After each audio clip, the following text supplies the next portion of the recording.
श्रियकान्ताय कल्याणनिधये निधयेतिनाम् श्रीवेङ्कटनिवासाय श्रीनिवासाय मङ्गलम्। लक्ष्मी सविभ्रमालोकसुभ्रूविभ्रमचक्षुषे चक्षुषे सर्वलोकानां वेङ्कटेशाय मङ्गलम्। श्रीवेङ्कटाद्रिशृङ्गाग्रमङ्गलाभरणाग्रये मङ्गलानां निवासाय श्रीनिवासाय मङ्गलम्।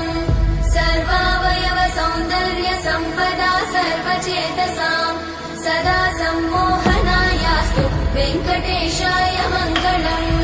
नित्याय निरवध्याय सत्यानन्द चिदात्मने सर्वान्तरात्मने श्रीमद् वेङ्कटेशाय मङ्गलम्। स्वतः सर्वविदे सर्वशक्तये सर्वशेषिने सुलभाय सुशीलाय वेङ्कटेशाय